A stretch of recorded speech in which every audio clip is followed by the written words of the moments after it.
Bonjour et bienvenue dans cette deuxième émission de Jackie Horror Show.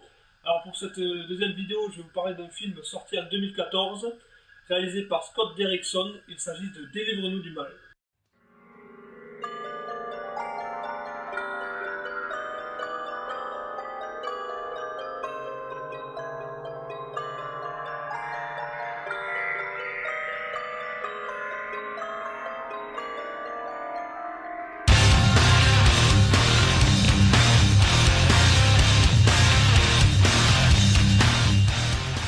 Délivre-nous du mal.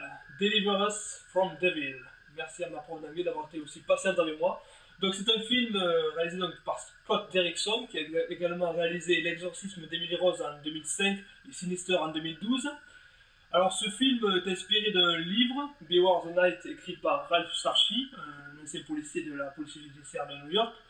Donc ça s'inspire pas totalement en fait du livre, car les enquêtes qui sont citées dans le livre ne sont pas celles qui seront citées dans le film, puisque le film est totalement fictif, mais c'est carrément inspiré de l'histoire de ce policier.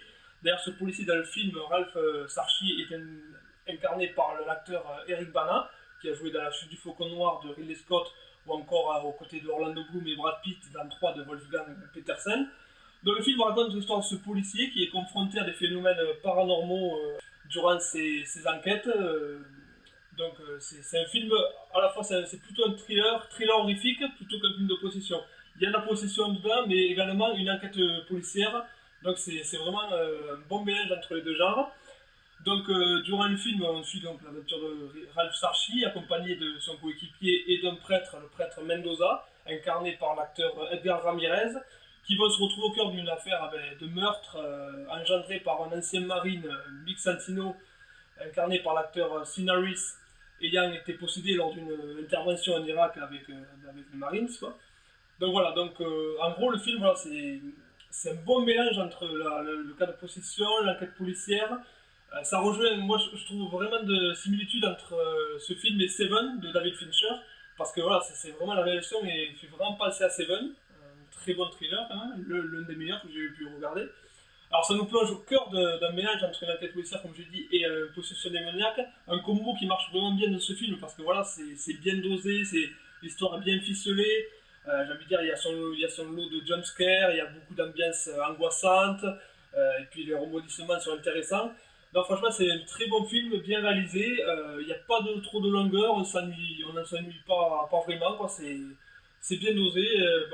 Forcément, Scott Derrickson, avec l'exorcisme d'Emily Rose, avait déjà traité des cas de possession, donc là, il en a remis une couche, mais franchement, il a bien dosé. C'est pas trop, on ne s'enfonce pas trop dans les cas de possession comme on a vu dans les derniers films, par exemple James Wan, par exemple comme les cas de Conjuring, comme c'est Insidious, tout ça. C'est vraiment bien dosé entre l'enquête policière et la possession.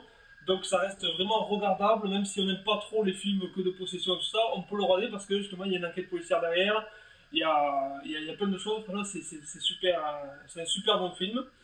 Alors bon, les critiques négatives que j'ai pu voir, c'était souvent justement le cas. Justement, on disait, ouais, on reprochait au film de ne pas être assez terrifiant par rapport à des films comme Conjuring, par exemple.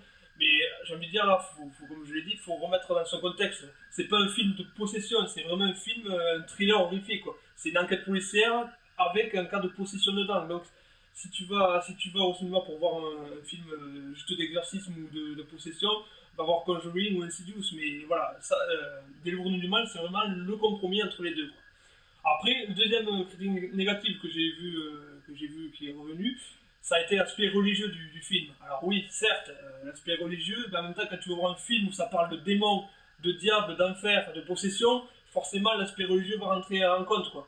Alors, certains disent, ouais, c'est une propagande pour l'église, moi je suis désolé, je suis allé voir le film, à la sortie du film, je suis pas allé me convertir ou j'ai pas foncé à l'église, quoi. Je vois pas à quel moment il y a une histoire de propagande là-dedans, faut arrêter. C'est comme ceux qui me disent, ouais, t'écoutes du métal, c'est des groupes sataniques, après avoir écouté du métal, tu vas sortir, tu vas brûler des églises ou égorger des prêtres.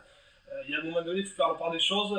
Certes, il y a l'aspect religieux, il y a la religion qui est clairement impliquée dedans, mais en même temps, c'est logique. C'est logique puisque c'est un cas de possession démoniaque, donc qui dit démon dit forcément religion.